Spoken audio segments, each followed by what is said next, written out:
Captain Jake Morrison stood at the viewing window of his ship, watching the massive space station grow larger as they approached. Nexus station was huge, bigger than any city he had ever seen on Earth. It spun slowly in the darkness of space, its lights twinkling like stars.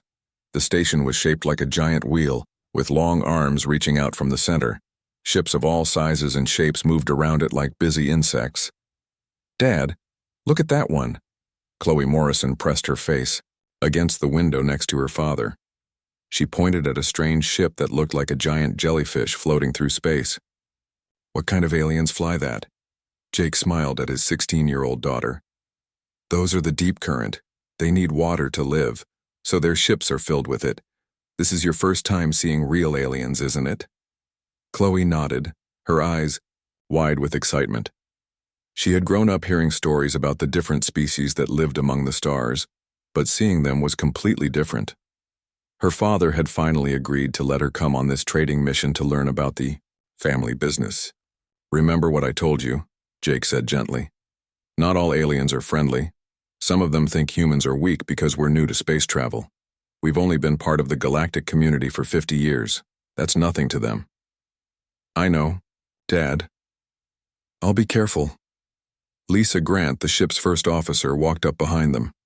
She was a tall woman with short black hair and sharp eyes that missed nothing. "Captain, we're being given Docking Bay 7. The station controller sounds like Vorthak." Jake nodded. The Vorthak were one of the most powerful species on the station. They were big, strong, and looked like giant lizards that walked on two legs. They had sharp teeth and claws, and they were known for being aggressive in business deals. "Any problems?" Jake asked. "Not yet, but you know how they are. They think they own the place." Lisa looked at Chloe. "Stay close to us when we're on the station. The Vorthak don't always respect other species, especially ones they think are weak." Paul Davis, the ship's engineer, came up from the lower deck. He was a big man with strong hands and a quiet way of speaking. "Ship's ready for docking, Captain. All systems running smooth." "Good work, Paul." Jake turned to Nick Turner, who was sitting at the communication station. Nick was young, about 25, with red hair and a quick smile. "Nick, send our cargo list to the trading center. Let them know we're here to do business." "Already done, Captain. We've got 3 different species interested in our Earth goods. The Kethmari want our music and art. The Zephyrians are interested in our spices, and there's a group of smaller traders who want our tools." The ship shook slightly as it connected to the docking bay. Through the window they could see the station's metal walls and the busy activity of the docking area. Alien workers moved boxes and containers with strange machines. The air glowed with different colors from the various species equipment. "Welcome to Nexus Station," Jake said to his daughter. "Ready for your first real alien experience?" They walked through the ship's airlock into the station. The first thing Chloe noticed was the smell. It wasn't bad, just different, like metal and ozone with hints of things she couldn't identify. The air felt thicker than on Earth, and she could hear strange sounds echoing through the corridors. The docking bay was huge, with a ceiling so high it disappeared into shadows. Ships of every shape and size filled the space. Some looked like the sleek rockets from old Earth movies. Others were round like balls or long and thin like needles. A few didn't look like ships at all, more like living creatures floating in the air. "Stay together," Lisa warned as they walked toward the main corridor. "This place can be confusing for first-timers." They passed a group of Kethmari, and Chloe stared in wonder. The aliens were tall and thin, almost 8 feet high, and they seemed to be made of light. Their bodies glowed with soft blue and white colors that shifted and changed as they moved. They wore no clothes that she could see, but patterns of brighter light covered their forms like tattoos. One of the Kethmari turned to look at them as they passed. It had no face as humans understood it, just an area of brighter light where a head should be. Chloe felt like it was studying her, trying to understand what she was.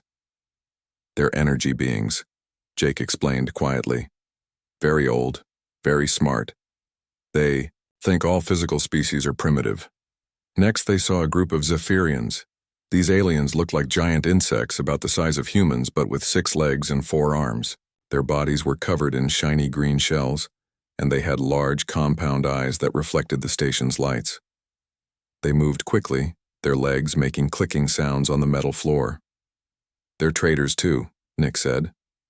"Very good at math and economics, but they get nervous easily." As they walked deeper into the station, the corridors opened up into a massive central area. The ceiling was so high it looked like sky, and artificial sunlight came from panels far above.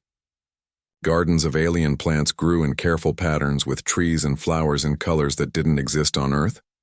The air smelled fresher here, like a forest after rain. "This is the cultural district," Lisa explained to Chloe, "where people come to relax and see things from different worlds." Chloe saw aliens she had never imagined. There were the deep current in their water-filled suits moving slowly but gracefully. Small furry creatures that looked like walking teddy bears chattered in high voices. Tall, thin beings with too many joints in their arms and legs glided past, like dancers. And then she saw her first Vorthak. The creature was massive, at least 7 feet tall and covered in dark green scales.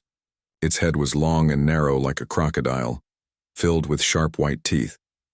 Its arms were thick with muscle, ending in hands that had long, curved claws. It walked upright like a human, but there was something in the way it moved that made Chloe think of a hunting animal. The Vorthak wore a harness covered in metal plates and strange symbols. Other aliens moved out of its way as it walked past, and Chloe could understand why. Even from a distance, she could feel the danger coming from the creature. "That's Trade Commander Zex Thule," Paul said quietly. "He runs most of the Vorthak business, on the station. Not someone to mess with." Jake nodded. "I might have to deal with him later. The Vorthak control some of the best trading routes. They found a place to eat in the cultural district, a restaurant that served food from dozens of different worlds. Chloe tried things she had never tasted before, some delicious and some strange. She watched the other customers, fascinated by how different they all were. "Dad, how do they all get along?" she asked. "I mean, they're so different from each other." "The same way humans do, mostly," Jake replied. "Trade and business. Everyone needs something and everyone has something to offer. The station has strict rules about fighting. Anyone who breaks the peace gets kicked out. But some species are stronger than others," Lisa added. "The Vorthak use their size and strength to get better deals. The Kethmari use their intelligence. Everyone finds a way to get an advantage." After they finished eating, Jake stood up. "I need to go to the commercial sector to start negotiations. Lisa, take Chloe around the cultural district. Let her see more of the station, but keep her close." "I'll be fine, Dad," Chloe said. "I'm not a little kid." "I know. But this isn't Earth. Things work differently here." Jake kissed her forehead. "Just be careful and listen to Lisa." As her father and the other men left for their business meeting, Chloe felt a thrill of excitement. She was really here, on an alien space station, surrounded by creatures from other worlds. She couldn't wait to explore and see what other wonders the station held. She had no idea that someone was already watching her, planning something that would change everything. Lisa Grant walked beside Chloe through the busy cultural district of Nexus Station. The young girl's eyes were wide with wonder as she looked at everything around her. Alien merchants called out in strange languages, trying to sell their goods. The air was filled with music that sounded like nothing from Earth, with instruments that made sounds no human had ever heard before. "Look at those." Chloe pointed to a stall where a small furry alien was selling what looked like bottles filled with swirling clouds. "What are they?" "Memories," Lisa said.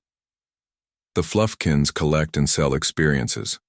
You can buy the memory of seeing a sunset on their home world, or what it feels like to fly through a gas giant's atmosphere." Chloe stared at the bottles in amazement. "That's incredible. Can humans use them?" "No one knows. We're still too new here. Most aliens don't trust us enough to try their technology on us." Lisa guided Chloe away from the stall. "Your father wants to change that. He thinks if we prove we're good trading partners, other species will start to accept us more." They walked past a group of Kethmari who were creating art in the air. The energy beings moved their glowing hands, and patterns of light appeared in the space around them. The patterns shifted and changed, telling a story without words. Other aliens stopped to watch, and some made sounds that might have been appreciation. "They're beautiful," Chloe whispered. "The Kethmari think art is the highest form of communication," Lisa explained. "They've been trying to teach other species for thousands of years, but most of us can't understand it the way they do." A group of Zephyrians clicked past them, their insect legs moving in perfect rhythm. They carried strange devices that hummed and glowed, and they chattered to each other in their high-pitched language. One of them looked at Chloe with its large compound eyes, tilted its head like a curious bird, then hurried to catch up with its group. "They're afraid of us," Chloe noticed. Not afraid exactly, confused. Humans are different from what they expected. We don't fit into the categories they use to understand other species. Lisa stopped at a vendor selling crystalline sculptures. "We're not as smart as the Kethmari, not as strong as the Vorthak, not as fast as the Zephyrians, but we're here anyway, and we're successful." That worries them. The sculptures were beautiful, made from some kind of crystal that seemed to hold light inside it. They showed scenes from alien worlds that Chloe could barely imagine. One showed creatures like flying whales swimming through clouds. Another showed a city built inside a giant tree, with lights moving through the branches like fireflies. "These are from the Andorian colonies," the vendor said in accented standard. The alien looked like a walking tree, with bark-like skin and leaves instead of hair. "Very famous for crystal work. This one shows the sky whales of Andoria Prime. This one shows the tree city of New Eden." Chloe leaned closer to examine the details. The crystal was warm to the touch, and the light inside it seemed to pulse like a heartbeat. She was so fascinated that she didn't notice Lisa being called away by another human who needed to speak with her urgently. "I'll be right back," Lisa said, but Chloe was too absorbed in the beautiful sculptures to really hear her. From across the plaza, Trade Commander Zexthul watched the human girl. He had been observing the humans since they arrived, trying to understand these strange new creatures. They were small and weak-looking, but they carried themselves with confidence. They spoke to other species as equals, not as the inferior beings they clearly were. It annoyed him. The Vorthak had worked for centuries to build their reputation as the strongest species in the galaxy. They used their size and strength to get the best deals, the best trading routes, the best of everything. Other species feared them, and that fear brought respect and profit. But these humans didn't seem afraid. The captain had looked Zexthul in the eye during their brief meeting at the docking bay, showing no sign of the submission that other species displayed. It was disrespectful, and Zexthul didn't like being disrespected. Now he saw an opportunity. The human girl was alone, separated from her protectors. She was young and obviously important to the captain, probably his offspring. In Vorthak culture, taking someone's family member was a way to show dominance and gain advantage in negotiations. It would teach these humans their proper place in the galactic order. Zexthul moved through the crowd, his heavy footsteps making other aliens step. Side behind him, 3 other Vorthak followed. They were his business partners and enforcers, loyal to him and ready to support whatever he decided to do. Chloe was still examining the crystal sculptures when she felt a shadow fall over her. She looked up and gasped. The massive Vorthak stood right beside her, so close she could smell his reptilian scent and see the sharp teeth in his long jaw. "Human child," Zexthul said in his deep, growling voice. His standard was good but heavily accented. "You come with me now." "What?" Chloe took a step back, her heart suddenly racing. "I don't understand." "You come. We go to my private quarters. Your father, learn proper respect for Vorthak." Without warning, Zexthul reached out and placed his large, clawed hand on Chloe's shoulder. The moment his claws touched her jacket, Chloe felt real fear for the first time in her life. The Vorthak's hand was huge, easily covering her entire shoulder, and she could feel the sharp points of his claws through the fabric. His grip was strong enough to crush her bones if he wanted to. "Let me go," she said, trying to keep her voice steady. "My father is Captain Morrison of the Aurora Dawn. He's here on official business." Zexthel laughed, a sound like rocks grinding together. Your father is nobody. Humans are weak, new species. You learn to obey stronger races. The other three? Vorthak moved closer, forming a circle around Chloe and blocking her escape routes. Other aliens in the plaza noticed what was happening, but none of them moved to help. This looked like typical Vorthak behavior, and most species had learned not to interfere with their business. A group of Kethmari pulsed with disapproving colors, but they were energy beings who rarely involved themselves in physical conflicts. The Zephyrians clicked nervously and moved away, not wanting to attract the Vorthak's attention to themselves. The tree-like vendor who had been selling the crystal sculptures quietly packed up his goods and left. Please, Chloe said, trying to pull away from Zexthel's grip. I haven't done anything wrong. You exist, Zexthel growled. Your species exists where it should not.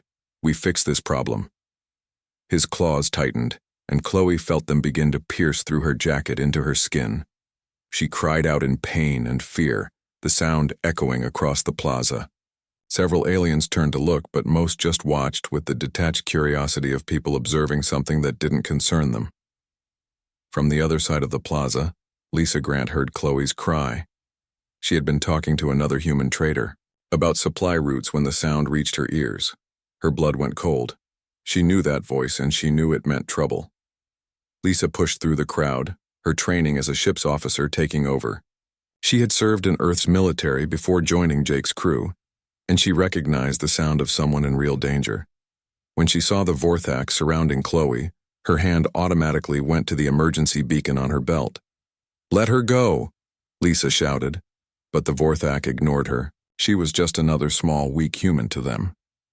Zexthel began dragging Chloe toward the transport lifts that would take them to the private quarters section of the station. Chloe struggled, but she was no match for his strength. Her feet barely touched the ground as he pulled her along. Help me, Chloe called out, but the aliens around them just watched. Some seemed uncomfortable with what they were seeing, but none of them were willing to challenge the Vorthak. Lisa's fingers found the emergency beacon and pressed it hard. The signal would go directly to the Aurora Dawn, alerting Jake and the rest of the crew that Chloe was in immediate danger. She hoped they would receive it quickly, because she could see that the Vorthak meant business. As Zexthel dragged his struggling captive toward the lifts, he felt satisfied with his plan. This would show the humans their place in the galactic order.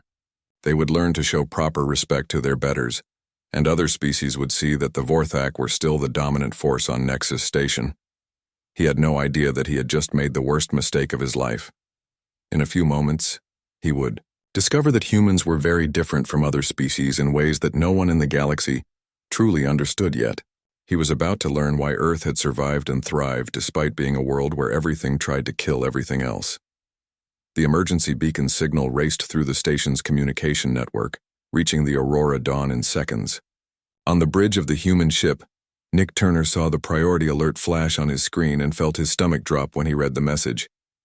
Captain Morrison to the bridge immediately, he announced over the ship's communication system.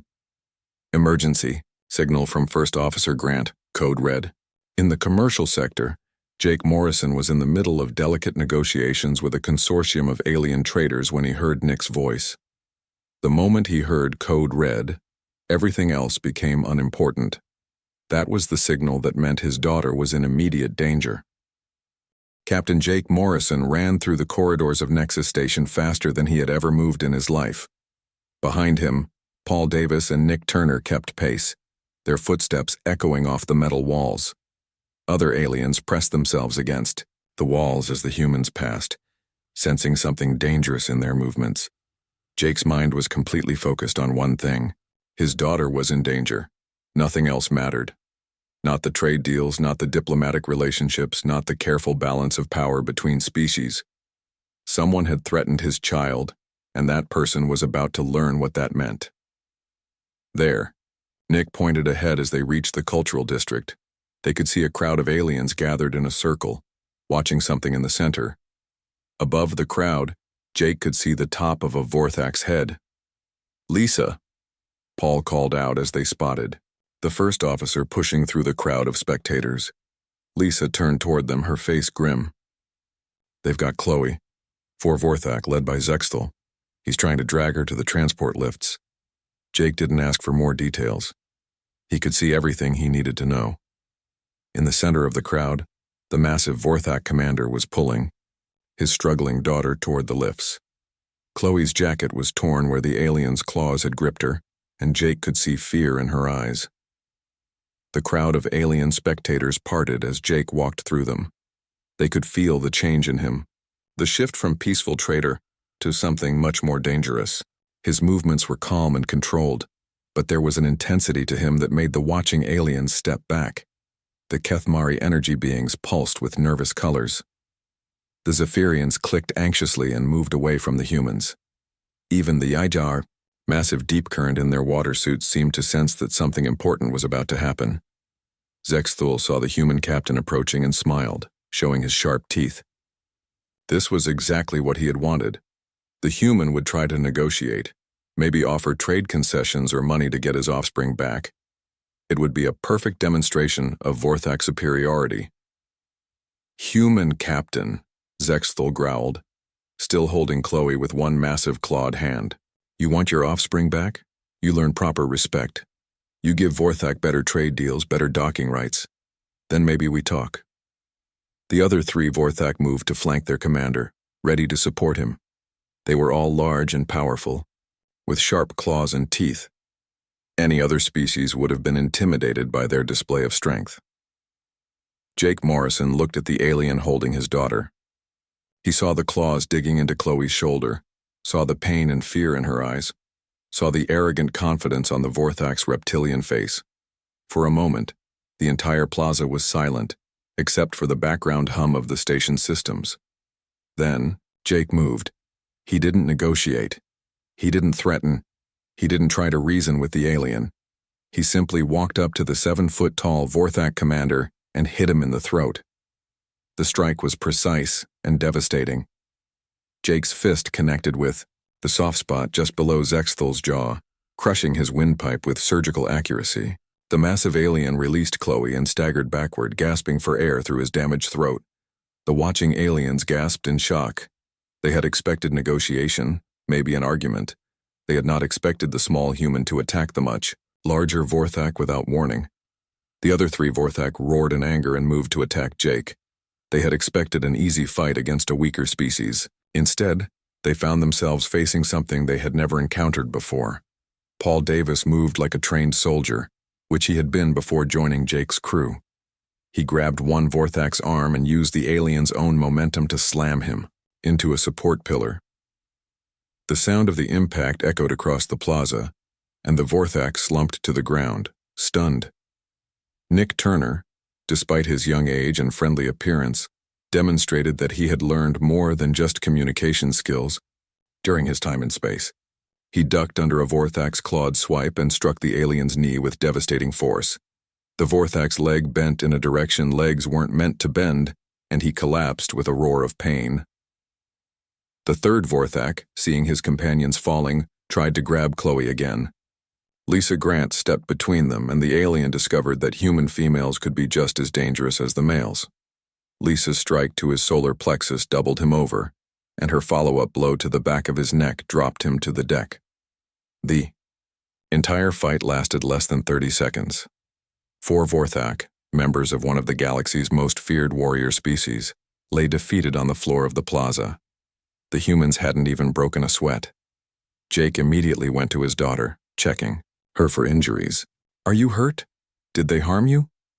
Chloe shook her head, though she was clearly shaken. "I'm okay, Dad. They scared me, but I'm okay." Jake held her close for a moment, then looked down at Zexthal, who was still gasping and clutching his throat.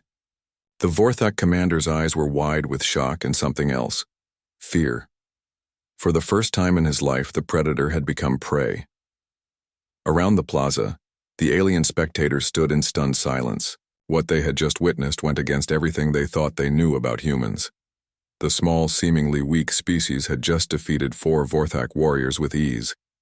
Dr. Chrysahala, a Kethmari medical officer who had been in the plaza, shopping for art, floated over to examine the injured Vorthak.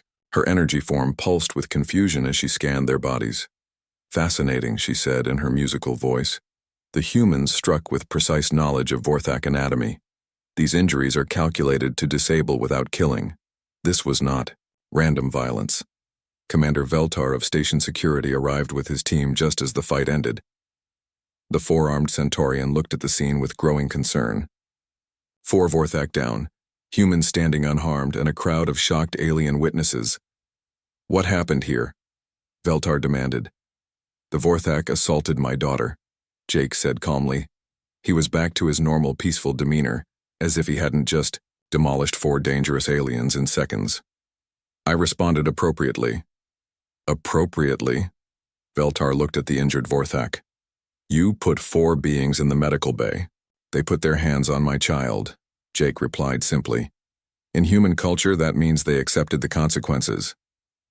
Veltar had dealt with many species during his time as security commander, but he had never encountered anything like this.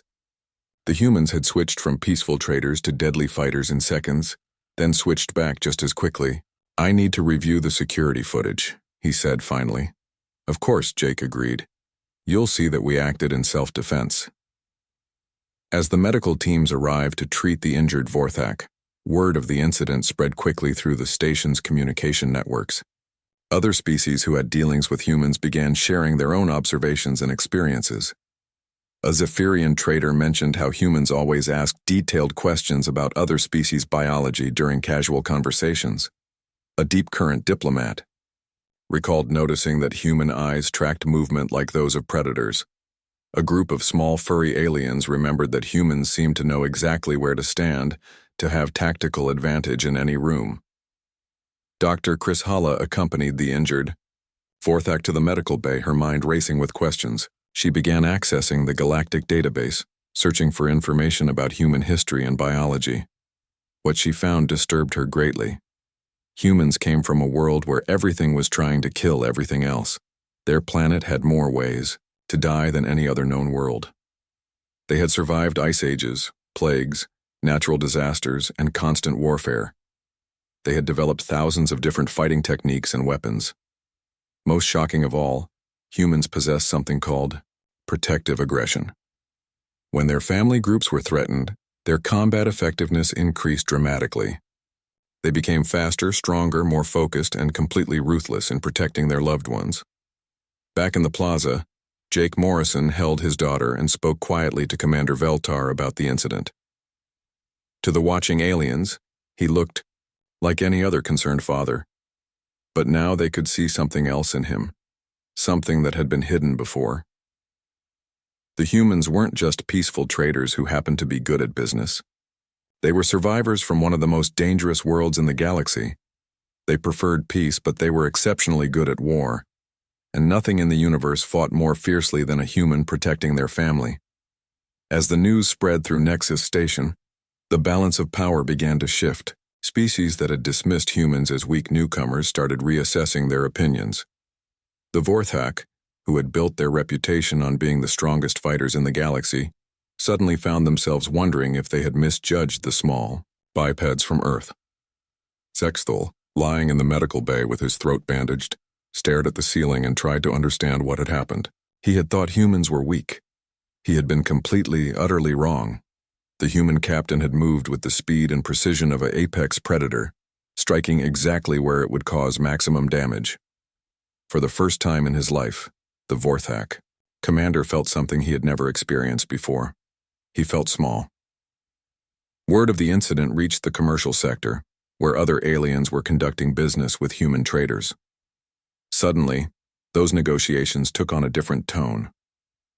Commander Veltar sat in his security office watching the footage of the incident for the 5th time. Each viewing made him more uncomfortable. The humans had moved with a speed and precision that defied everything he thought he knew about the species. On his screen, he watched Captain Morrison walk calmly through the crowd of aliens toward the Vorthak holding his daughter. There was no hesitation, no fear, no attempt at negotiation. The human simply struck with deadly accuracy, dropping a creature twice his size in seconds. Computer, slow playback to quarter speed, Veltar commanded. Even in slow motion, the human's movements were almost too fast to follow. Morrison's strike hit exactly the right spot on Zexthal's throat, to cause maximum damage without killing. The other humans moved with the same surgical precision, each strike calculated to disable their opponents quickly and efficiently. Computer. Analysis of human combat effectiveness. Insufficient data for complete analysis, the computer replied in its neutral voice. However, preliminary scans indicate advanced knowledge of Vorthak anatomy and nervous system vulnerabilities. Combat techniques suggest extensive training in multiple fighting disciplines. Veltar's forearms drummed nervously on his desk. In his 20 years as station security commander, he had never seen anything like this. The humans had switched from peaceful traders to deadly fighters in seconds, then back to peaceful again just as quickly. His door chimed, and Dr. Chris Halla floated into his office. The Kethmari energy being pulsed with worried colors, her normally calm demeanor clearly disturbed. "Commander, I've been researching human biology and history," she said, her musical voice tense. "I believe we have a serious problem." "What kind of problem?" "The kind where we've completely misjudged an entire species." Chris Halla projected a holographic display showing data from the Galactic database. "Look at their home world." Veltar studied the information with growing alarm. Earth was classified as a death world, a planet where survival required constant vigilance and adaptation. The climate swung between extremes. Natural disasters were common. The wildlife was universally dangerous. 80% of Earth's plant life is poisonous, Chris Halla continued. The planet has experienced 5 mass extinction events, and life survived all of them. Even their domestic animals were bred from predators. What about their history? Constant warfare for over 10,000 years. They've developed more ways to kill each other than any species in galactic records. Look at this. The display showed human weapons, from simple clubs to nuclear bombs. They weaponized everything: rocks, sticks, chemicals, diseases, even splitting atoms. Veltar felt a chill run through his 4 hearts. And we invited them into the galactic community thinking they were peaceful explorers. They are peaceful in their own way. But peace for humans means something very different than peace for other species. They choose not to fight, but that doesn't mean they can't fight. Chris Halla's colors shifted to deep blue, indicating serious concern. "Commander, I believe humans may be the most dangerous species in the galaxy." "More dangerous than the Vorthak?" "The Vorthak are strong and aggressive, but they're predictable. They use brute force and intimidation. Humans are different. They study their enemies, learn weaknesses, then strike with precision. And they have something else." "What?" "Protective aggression. When their family units are threatened, their combat effectiveness increases exponentially. They become faster, stronger, more focused. What we saw today was a human father protecting his offspring. There's nothing more dangerous in the universe." Veltar looked back at the security footage. Now he could see it differently. Morrison hadn't just defeated Zexthul. He had studied him, identified his weaknesses, and struck with surgical precision. It wasn't random violence, it was calculated warfare. "How many humans are on the station right now?" he asked. 12 from the Aurora Dawn crew, plus about 30 others from various ships and trading missions. "And how many of them know what happened?" "All of them by now. Human communication networks are very efficient." Veltar stood up and began pacing with all 4 arms clasped behind his back. "We need to reassess our entire approach to human relations. If they're as dangerous as you suggest, we can't treat them like any other species." In the medical bay, Zexthul lay on a treatment bed while automated systems worked to repair his damaged throat. His 3 companions were in nearby beds, nursing broken bones and wounded pride. None of them spoke, but all of them were thinking the same thing. They had been completely wrong about humans. Dr. Yethka, a small amphibious creature who served as the station's trauma specialist, checked Zexthul's readings with obvious confusion. "I don't understand these injuries," he admitted. "They're too precise, too controlled. Whoever did this knew exactly how much force to use and exactly where to strike. It's like they had detailed medical knowledge of Vorthak anatomy." Zexthul tried to speak but could only manage a painful croak. His throat would heal, but his pride might never recover. He had built his reputation on being the strongest, most feared creature on the station. In 30 seconds, a smaller, apparently weaker human had reduced him to a gasping, helpless victim. The worst part was the look in the human's eyes. There had been no anger, no emotion at all, just cold, calculated violence applied with surgical precision. It was the look of a predator that had identified a threat to its pack and eliminated it efficiently. Word of the incident spread through the station's communication networks like wildfire. In the commercial sectors, aliens who were conducting business with human traders began to reassess their negotiations. The humans were still polite and reasonable, but now their business partners could sense something different about them. A group of Zephyrian merchants huddled together in their clicking language, discussing what they had heard. The humans defeated 4 Vorthak warriors in seconds, one clicked nervously. Impossible. The Vorthak are the strongest fighters in the galaxy. I saw the security footage. It's real. The humans moved like trained killers, but they seem so peaceful. They smile and joke and trade fairly. Maybe that's what makes them dangerous. They hide their true nature until they need it. In the deep current section of the station, the aquatic aliens discussed the incident through their water-filled communication tubes. The humans have revealed their true nature, one gurgled thoughtfully. I always suspected they were more than they seemed. Their eyes track movement like hunters, and they ask too many questions about other species' biology. I thought they were just curious. Now we know they were gathering intelligence.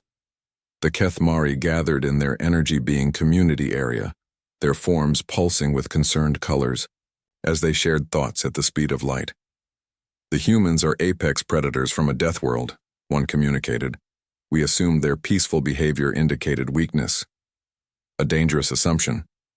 Predators often appear calm before they strike. What should we do? Watch, learn, and never, ever threaten their young. In the cultural district, alien vendors began packing up their goods early. The plaza where the fight had occurred felt different now, charged with an energy that made everyone uncomfortable. The pretty crystal sculptures and memory bottles seemed insignificant compared to what they had witnessed. Some aliens looked at humans with new fear, others with new respect. But all of them realized they had been fundamentally wrong about Earth's children. Captain Morrison sat with his daughter in the station's human quarters, a small section set aside for their species. Chloe had recovered from her ordeal, but she was still shaken by what had happened. Dad, why did they want to hurt me? They didn't understand what it meant to threaten a human's family. Jake replied gently. Different species have different ways of showing dominance. The Vorthak thought they could use you to control me. But you showed them they were wrong. I showed them what happens when someone threatens my daughter. Every species in the galaxy needs to understand that humans protect their families. Always. Paul Davis and Nick Turner sat nearby, monitoring the station's communication channels. The chatter was incredible. Every species on the station was discussing the incident, trying to understand what it meant. Captain, you need to hear this, Nick said, playing a recording from the Vorthak commercial channels. They're calling an emergency meeting of their trade council. The recording was in the Vorthak language, but the translation software provided subtitles. All Vorthak representatives to emergency session. Discuss human threat assessment. Previous intelligence clearly inadequate. Lisa Grant entered the quarters with a worried expression. Captain, I've been monitoring alien communications. Word is spreading beyond the station. Other species throughout the sector are hearing about what happened. What kind of response are we getting? Mixed. Some species are frightened, others are impressed. But everyone is reassessing their opinion of humans. Jake nodded. He had expected this. The incident with Zexthal was just the beginning. Now the galaxy would start to see humans for what they really were, not what they appeared to be. Are we in trouble? Chloe asked. No, sweetheart. But things are going to be different from now on. Other species won't underestimate us anymore. 3 days after the incident, Nexus Station felt like a different place. The news of what happened had spread across the galaxy faster than anyone expected. Human ships throughout known space began reporting strange changes in how other species, treated them. Captain Jake Morrison sat in Commander Veltar's office reviewing the formal report of the incident.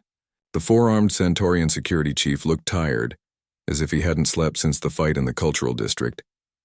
The Galactic Commerce Guild has reviewed the security footage, Veltar said, sliding a datapad across his desk.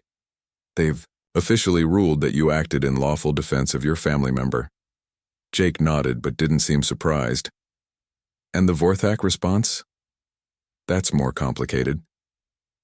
Veltar pulled up a holographic display showing communication logs. Trade Commander, Zexthal has formally apologized to you and your daughter. The Vorthak Trade Council has also issued an official statement recognizing human family protection protocols. Family protection protocols? Their term, not mine. Apparently they've been studying human culture since the incident.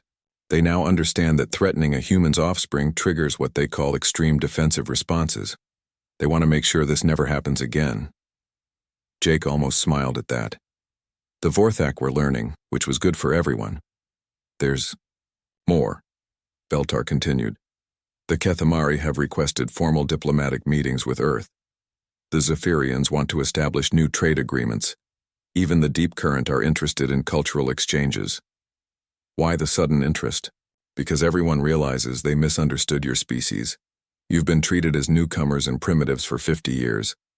Now they know you're actually one of the most successful survivor species in the galaxy. Through the office window, Jake could see the cultural district where everything had changed.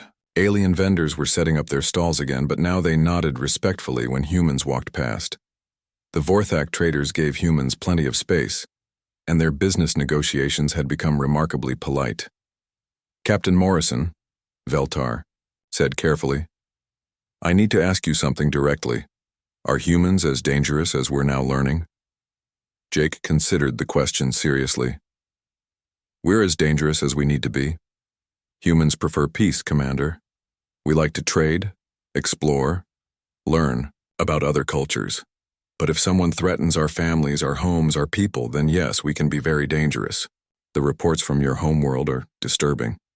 Constant warfare, environmental disasters, predators that hunt thinking beings. Earth made us what we are. We learned to survive because we had to. Every challenge made us stronger, smarter, more adaptable. We didn't choose to be predators, but we learned to think like them. Veltar nodded slowly. And now the galaxy knows this.